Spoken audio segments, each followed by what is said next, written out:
aujourd'hui, on va parler des NTIC. Donc, qu'est-ce que les NTIC? C'est les nouvelles techniques d'information de l'audiovisuel et de télécommunication. Quelque chose à rajouter, Madame? Oui, on va avoir besoin de vous aujourd'hui, professionnels. D'ailleurs, on est très content de vous accueillir. Donc, chacun, vous allez nous exposer vos points de vue. On va débattre tous ensemble, ça va être animé. On va commencer par lancer le sujet. De retour sur la DCTV, donc, je vais demander votre avis. Qui est pour et qui est contre? Allez-y.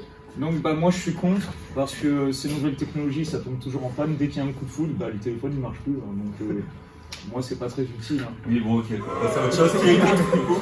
Merci. Qui est pour? Moi déjà je suis pour. Moi je trouve que pour moi ça permet d'avoir des métiers plus qualifiés. Ça enlève les métiers répétitifs et routiniers. Et Oui, ça mais on a permet plus de chômage à cause de ça. Non, c'est faux, ça crée Absolument. l'emploi. Je suis désolée. Non,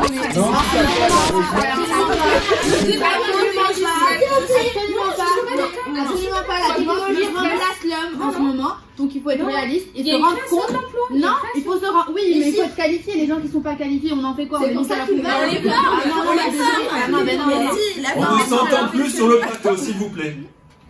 Agathe, vous avez quelque chose à nous dire? C'est pour ça que maintenant on développe vraiment les formations dans tous les domaines et qu'il y a des équivalents pour. Elles sont en développement, elles ne le sont pas encore. Donc on a encore beaucoup de chômage et ça fait que accentuer la chose. Je suis désolée. On est d'accord. On va pas dire notre taf quand même. Je suis désolée, mais voilà. C'est quelque chose à prendre en compte. Bien sûr que oui. Vous pouvez pas dire que tout est bien en place, alors que non. Il y a des formations, oui, mais il y a des failles. Et il y en a pas mal quand même, parce que pour avoir un aussi grand taux de chômage qui est dû à ça, avec son temps, il faut évaluer. il faut évoluer avec son temps, mais les gens qui sont pas qualifiés et les gens qui sont près de la retraite, on en fait quoi? Ces gens, on les jette à la poubelle? Non, il reste. Ah, on les fait. Alors, excusez-moi, mais j'aimerais bien voir votre mamie ou votre papy de 70 ans aller en formation. Le monsieur, il arrive au bout de sa vie, il va pas commencer à faire une formation. Aujourd'hui, ils ont Facebook, ils sont sur Facebook, alors, excusez-moi, mais Facebook, excusez-moi. Alors, dans la nouvelle technologie. bien sûr, mais excusez-moi, mais Facebook, Twitter ou Snapchat ou que sais-je d'autre, à part se faire voler ses informations personnelles, j'en vois pas l'utilité.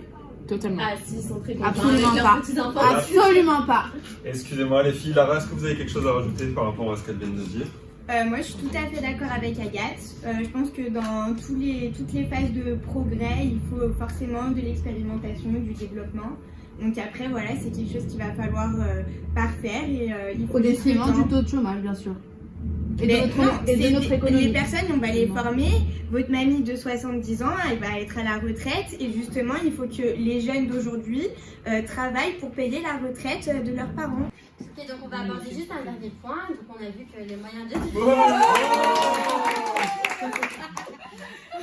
On adore ça, Donc en fait tout simplement les moyens de télécommunication ont beaucoup évolué. Je voudrais savoir en quoi ça a facilité vos vies, les échanges, le business.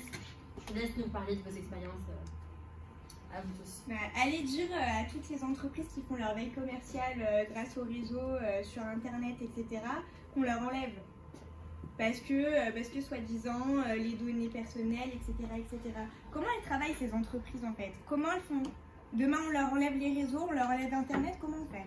Ouais, mais en fait ça c'est pour les entreprises. Parce que par exemple, toi tu es salarié, tu rentres chez toi avec la facilité que tu as d'accès à l'information, avec la facilité que tu as à accéder aux réseaux sociaux, tout ça.